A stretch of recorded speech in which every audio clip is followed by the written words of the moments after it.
가을이 막산의 색을 바꾸기 시작한 새벽, 젊은 길잡이는 지도 두루마리와 나무 자를 등에 지고 북쪽 고개로 들어섰습니다. 바위는 칼날처럼 서 있었고 오래된 소나무 위에서는 회색 원숭이 한 마리가 낯선 사람의 발걸음을 살폈습니다. 그는 산을 정복하러 온 사람이 아니었습니다. 계곡 사이에 다리를 놓아 고립된 마을을 잇는 것이 그의 일이었습니다. 그러나 첫날부터 나무는 바위에 막혔고 계획은 예상보다 날카로운 현실을 만났습니다. 하늘의 갑목은 곱게 자라는 큰 나무이고 땅의 신금은 가을의 단단한 쇠와 결단을 품은 양의 금입니다. 오늘은 60갑자의 21번째, 갑신일주를 깎이고 배우며 마침내 사람을 건너게 하는 한다리 장인의 이야기로 만나보겠습니다. 갑은 양목입니다. 햇빛을 향해 줄기를 세우고 넓은 가지로 그늘을 만드는 큰 나무에 비유합니다. 시작과 성장, 원칙과 책임의 이미지가 강합니다. 신은 초가을의 양금이며 광석과 큰 연장, 빠르게 움직이는 원숭이의 기민함을 함께 품습니다. 금이 나무를 다듬는 금극목의 관계이므로 갑신은 뜻을 밀어붙이는 힘과 그 뜻이 현실의 기준에 의해 끊임없이 시험받는 긴장을 동시에 보여줄 수 있습니다. 잘 쓰이면 압박을 실력으로 바꾸고 복잡한 문제의 핵심을 빠르게 찾아냅니다.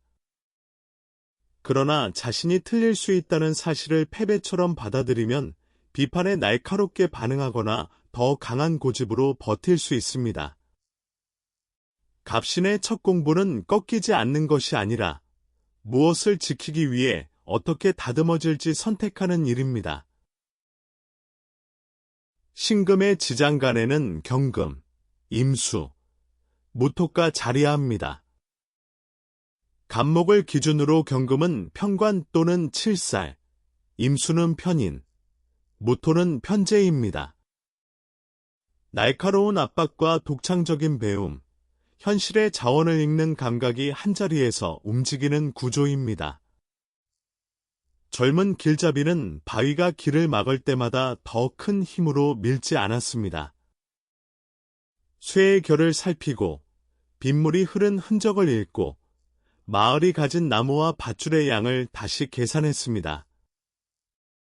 칠살의 긴장은 편인의 연구와 연결될 때 위기 대응력과 전문성으로 바뀔 수 있고 편재는 그 지식을 실제 자원과 결과로 이어줍니다.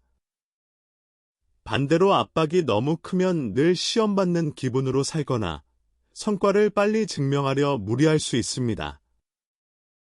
위기를 실력으로 바꾸려면 긴장만 키울 것이 아니라 배우고 협력할 통로를 열어야 합니다. 어린 시절에 그는 고든 나무 막대기로 무엇이든 재어보았습니다. 기둥이 기울면 먼저 알아차렸고 친구들이 건너던 징검다리에 흔들리는 돌을 혼자 바로잡았습니다. 어른들은 믿음직하다고 칭찬했지만 그 말은 때때로 실수해서는 안 된다는 명령처럼 들렸습니다. 갑목의 자존감과 신금의 평가 감각이 일찍 만나면 책임감 있는 아이가 되는 동시에 자신의 부족함을 숨기려 할 수 있습니다. 원숭이처럼 빠르게 상황을 읽고 어른의 기대에 맞는 답을 내놓지만 속으로는 언제 잘릴지 모르는 나뭇가지처럼 긴장할 수도 있습니다. 이 아이에게 필요한 것은 더 강해지라는 요구가 아닙니다.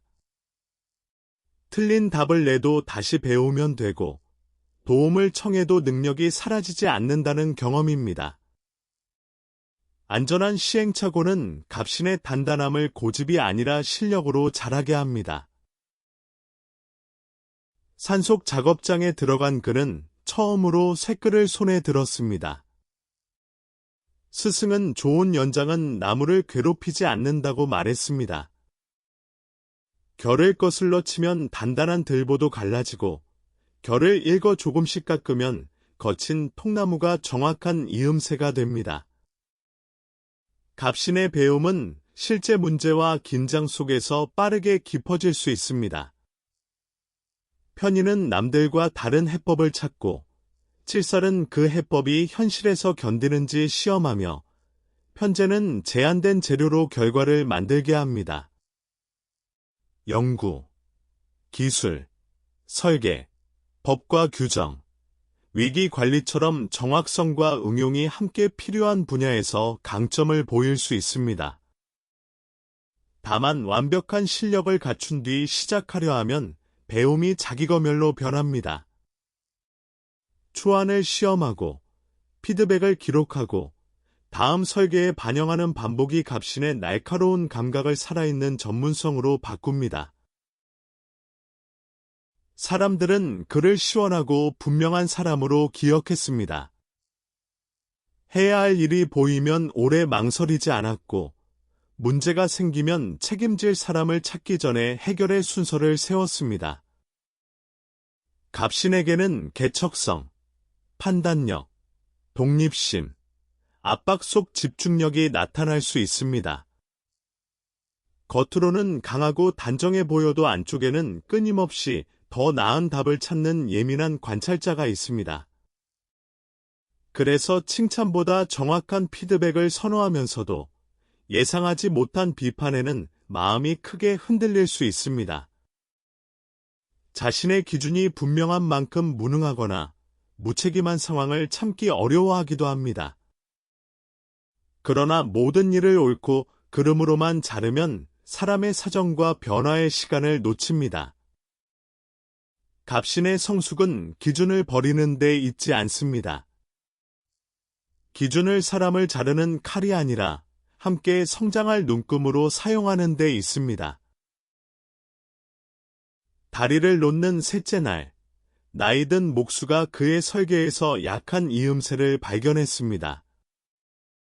젊은 길잡이는 순간 얼굴이 굳었지만 곧 도면을 바닥에 펴고 이유를 물었습니다. 갑신은 관계에서도 능력과 신뢰, 약속을 중요하게 볼 수 있습니다.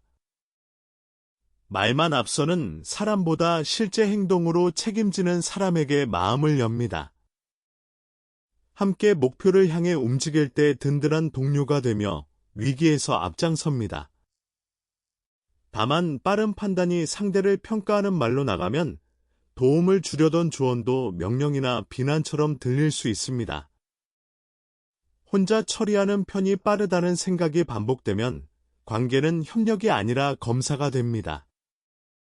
좋은 관계에서는 정답을 내기 전에 상대가 본 장면을 듣고 역할과 결정권을 나누어야 합니다.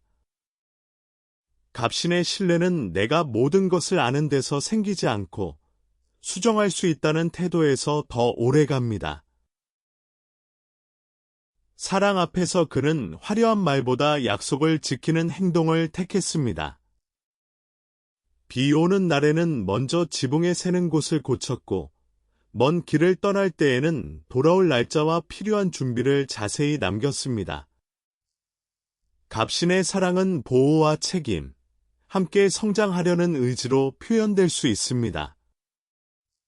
존중할 만한 실력과 자기 삶이 있는 사람에게 끌리며 두 사람이 같은 방향을 바라볼 때 깊은 동료애를 느낍니다. 그러나 상대의 문제를 고쳐주는 것이 사랑이라고 믿으면 조언이 통제가 되고 연약한 마음을 보이지 않으려 관계에서도 늘 강한 역할만 맡을 수 있습니다. 사랑은 완성된 사람끼리의 계약이 아닙니다. 모르는 것을 묻고 두려운 것을 말하며 서로 다른 속도를 조율하는 과정입니다. 갑신에게 좋은 사랑은 기준을 무너뜨리는 관계가 아니라 기준 뒤에 숨은 마음까지 안전하게 꺼낼 수 있는 관계입니다. 완성 직전 큰 비가 내려 계곡물이 불었습니다. 그는 처음 세운 계획을 고집하지 않고 작업을 멈춘 뒤 물길을 다시 측정했습니다. 다리의 위치를 옮기는 결정은 손해처럼 보였지만 결국 사람과 자재를 살렸습니다. 갑신은 목표가 분명하고 현실의 압박이 있는 일에서 집중력이 살아날 수 있습니다. 기술과 공학, 법률, 행정, 전략, 보안, 금융, 연구, 프로젝트 운영처럼 판단과 책임이 필요한 분야와 잘 어울릴 수 있습니다. 새로운 길을 열면서도 위험 요소를 빠르게 찾는 힘이 있습니다. 다만 항상 위기 속에서만 자신의 가치를 느끼면 불필요한 전투를 만들거나 쉬지 못합니다. 모든 문제가 긴급한 것은 아니며 모든 기준을 내가 세울 필요도 없습니다. 우선순위와 중단 조건, 검토자를 미리 정하면 갑신의 결단력은 개인의 영웅담이 아니라 오래가는 시스템이 됩니다. 그는 돈을 다리를 놓는 재료처럼 보았습니다. 어디에 얼마나 써야 하는지 목적이 분명해야 마음이 놓였고, 좋은 도구와 배움에는 과감했지만 의미 없는 과시는 피했습니다. 신금 속 모토는 감목에게 편재이므로 기회와 자원의 흐름을 읽고 사람과 현장을 연결해 가치를 만드는 감각으로 해석할 수 있습니다.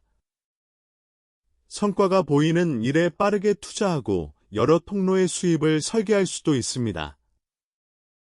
그러나 긴장과 승부욕이 커지면 손실을 만회하려 더 큰 결정을 내리거나 능력을 증명하기 위해 감당하기 어려운 책임을 떠안을 수 있습니다. 돈의 판단에도 중단 기준이 필요합니다. 생활 자금과 도전 자금을 분리하고 큰 결정에는 하루의 간격과 다른 사람의 검토를 두어야 합니다. 빠른 기회를 잡는 힘과 오래 버티는 안전망이 함께 있을 때 편재의 감각이 빛납니다. 그의 그림자는 늘 자신을 다듬어야만 사랑받을 수 있다는 믿음이었습니다. 작은 실수 하나를 발견하면 밤새 도면을 고쳤고 누군가 다른 의견을 내면 자신의 존재가 부정당한 듯 마음이 날카로워졌습니다. 갑신의 긴장이 불안정하게 작용하면 과도한 경쟁, 비판에 대한 방어, 관계의 단절, 위험을 혼자 감당하는 습관으로 나타날 수 있습니다. 칠살의 압박이 편인의 생각과 만나면 머릿속에서 수많은 실패를 미리 시험하기도 합니다. 이때 필요한 것은 더 강한 자기 통제가 아닙니다. 지금 실제로 위험한 것과 자존심이 위협받았다고 느끼는 것을 나누고 수정 가능한 문제와 받아들여야 할 한계를 구분해야 합니다. 나무를 모두 깎아야 좋은 들보가 되는 것이 아닙니다. 힘을 지탱할 결은 남겨두어야 합니다. 감목에게 신금은 12운성으로 절의 자리에 해당합니다. 절은 사람의 관계나 생명이 끊긴다는 단정이 아닙니다. 익숙한 방식의 기운이 끝나고 아직 새뿌리가 보이지 않는 전환의 장면으로 읽을 수 있습니다. 길잡이가 처음에 도면을 포기했을 때 그는 실패한 것처럼 느꼈습니다. 그러나 낡은 계획을 놓았기에 더 안전한 자리에 다리를 세울 수 있었습니다. 갑신의 절은 환경이 바뀔 때 빠르게 재정의하고 새로운 기술을 배우는 힘으로 나타날 수 있습니다. 반대로 과거의 정체성을 붙잡으면 변화가 모두 상실처럼 느껴질 수 있습니다. 절의 지혜는 무조건 끊는 것이 아니라 이미 역할을 다한 것을 알아보는 데 있습니다. 무엇을 끝내야 다음 성장이 시작되는지 묻는 순간 빈자리는 새로운 가능성의 입구가 됩니다. 같은 갑신일주라도 태어난 계절과 전체 명식에 따라 나무와 쇠의 힘은 크게 달라집니다. 봄에는 갑목의 뿌리와 성장성이 강해져 개척성이 살아나지만 현실의 기준을 받아들이는 연습이 필요할 수 있습니다. 여름에는 화기가 금의 날카로움을 조절하고 표현력을 더할 수 있으나 과열과 성급함을 살펴야 합니다. 가을에는 신금의 힘이 강해져 규율과 압박이 커질 수 있으므로 물과 나무의 생기를 어떻게 얻는지가 중요합니다.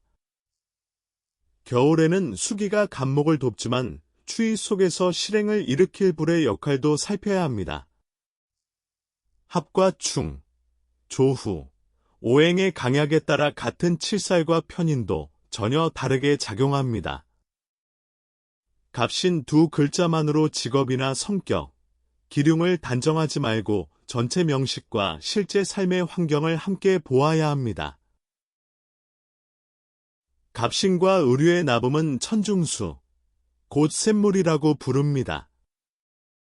나붐은 일주의 성격을 결정하는 단 하나의 공식이 아니라 상징을 넓혀보는 오래된 언어입니다.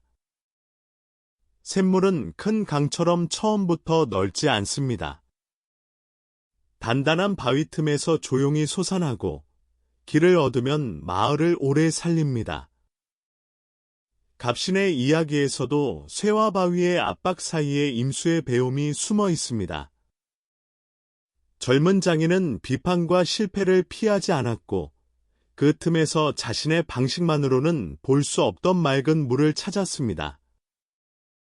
강함은 상처받지 않는 상태가 아닙니다. 단단한 현실 속에서도 새로운 지혜가 흐를 길을 만드는 능력입니다. 갑신의 천중수는 깎이는 경험이 사람을 메마르게만 하는 것이 아니라 제대로 받아들이면 오래 솟는 전문성과 통찰의 셈이 될 수 있음을 보여줍니다. 수십 년 뒤, 다리는 가을 비에도 흔들리지 않았습니다. 늙은 장인은 생가에서 젊은 제자에게 지도와 나무 잘을 건넸습니다.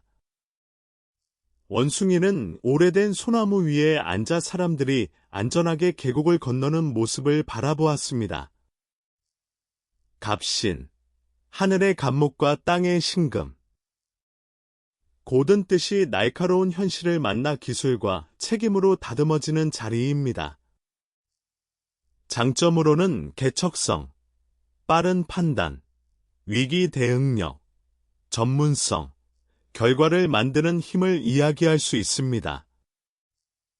주의할 점으로는 과도한 경쟁과 자기검열, 비판에 대한 방어, 모든 위험을 혼자 감당하려는 습관을 살펴볼 수 있습니다. 그러나 갑신이라는 두 글자는 사람을 하나의 성격에 가두는 이름표가 아닙니다. 나는 무엇을 지키기 위해 다듬어지고 어떤 낡은 방식을 놓으며 내 경험에서 솟은 샘을 누구의 길로 흘려보낼 것인지 묻는 한 폭의 그림입니다. 운명을 그림처럼 풀어보는 취명선 사주, 일주론 21번째 이야기 갑신이었습니다.